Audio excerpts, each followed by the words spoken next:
here. Sure, it's the 9-1 Chiefs visiting the 9-1 Rams. Yes, it's Pat Mahomes and that offense against Jared Goff and that offense. But how about this? The NFL pulled their scheduled officials, replaced them with hand-picked refs. Even they know this is big. Here's Patrick Mahomes on tonight's game. When you play in this league, you want to play against the best, and getting to compete against a team like this is going to be a great challenge for us, and we're going to go out there and compete.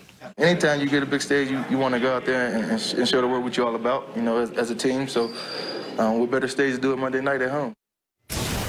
All right, much hype, a lot of anticipation. Coach, what is the key to this game, in your opinion?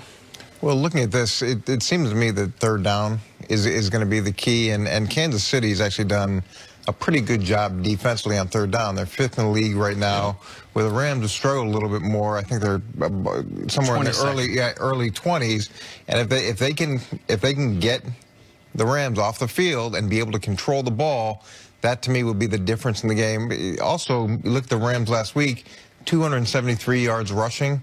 And there's been some cracks in this defense, especially recently, and it's going to be interesting to see how they're able to fill those in, what they've done to adjust over the last couple of weeks going into this game, and then on the flip side, how Kansas City is going to be able to exploit it. Listen, the narrative was set for the Chiefs at the beginning of the year through a month. Amazing offense, just as bad defense. But now that we're 10 games in, what we've realized is the Chiefs and the Rams defenses, very similar statistically overall. They're both allowing right around 24 points per game versus 23.1 points per game. The Chiefs defense cannot stop the run, and as of late, the Rams defense cannot stop the run. Neither one of those teams has been hurt badly by that because other teams are forced out of the run because the offenses are jumping out on them so quickly. I think you're spot on, Coach. I think both of these teams are going to be able to score almost at will.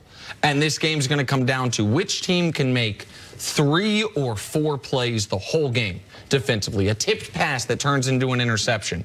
A big stop on 3rd and short that turns into a punt. Because I would set the over-under for punts in this game by each team at 3.5. Like, you're not going to see the punter out there often, and so you don't need to make a lot of stops, but who can make a couple stops and who can force the other team to kick field goals instead of touchdowns? Because it does feel like this game's a race to 35. Everyone, I'm going to pump our brakes for a minute. Great matchup on paper. But this is something I do know. This is something I'm not guessing about. Both of these teams, I'm concerned about the preparation. Because both of them, there's tremendous distractions in this game being moved from Mexico City. And the Rams training last week in altitude in Colorado Springs, and now coming back to the wildfires in Los Angeles.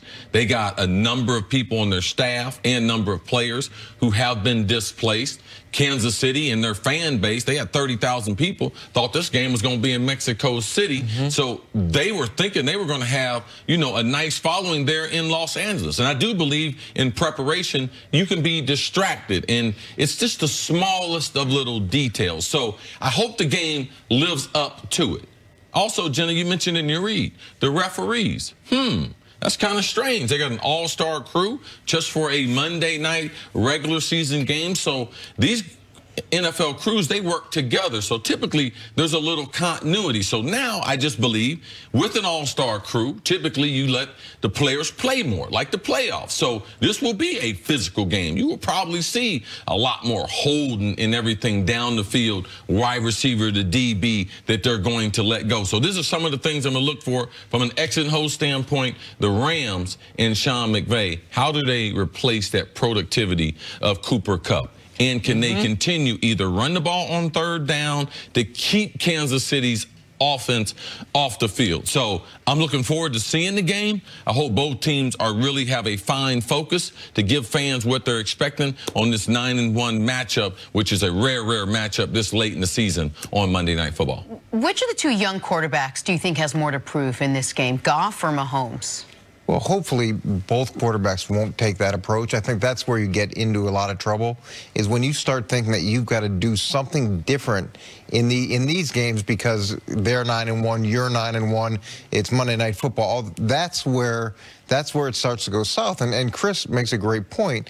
Going into a game like this, you want to prepare the way you've prepared for all the other games, because that's what got you to 9-1.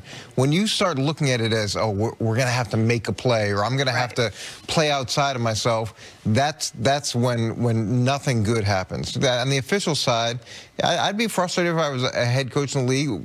My game's not as important as this game, and there's a lot of games that took place this week that have playoff implications, and the idea of putting together a crew for the first time for this game, to me, doesn't seem very right. I really want to see the Rams defense, because here's the thing.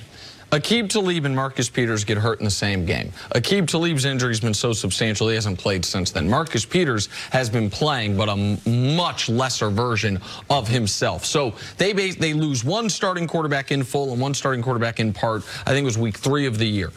The Rams defense, pass defense, has been, we talked about the rush defense, against decent quarterbacks. They played 6 games against Phillip Rivers, Kirk Cousins, Russell Wilson, Aaron Rodgers, Drew Brees. In those 6 games, they're allowing a 120 passer rating, 16 touchdowns, 0 interceptions. Good quarterbacks have carved this defense up. Now, we'll see. Dante Fowler, he made the big play at the end of last week's game, or the big splash play. We know how great Aaron Donald is and his ability to impact the game every single snap. But the Rams defense has been susceptible. Along that same stretch, the Chiefs all of a sudden, since week 3, lead the NFL in sacks. The Chiefs since week 5, top 4 in the NFL in turnovers forced. So can the Chiefs get a couple defensive plays that the Rams can't match? That could be the difference, because I think both of these teams, the young quarterbacks, I think Mahomes is a star and I think Goff is excellent. I think both of these guys are going to be able to, in clean pockets, really eat up the opposing secondary. Yeah, with Dante Fowler, he gets the unsportsmanlike conduct earlier in the game, and he does make the play later. And I know you had Aqib Talib, you had Marcus Peters, and there's a lot of hype behind that. But defense isn't about one guy playing his way. It's about everybody playing together and understanding how all the parts fit together. And I think Kansas City has gotten better as the season goes on, or has gone on, to getting that point. All right, Coach, stick around. Coming up, can the Cowboys make a playoff push in a very depleted NFC East? That's next on First Things First. Well, if this was a horse race and all of a sudden they put Colt McCoy on the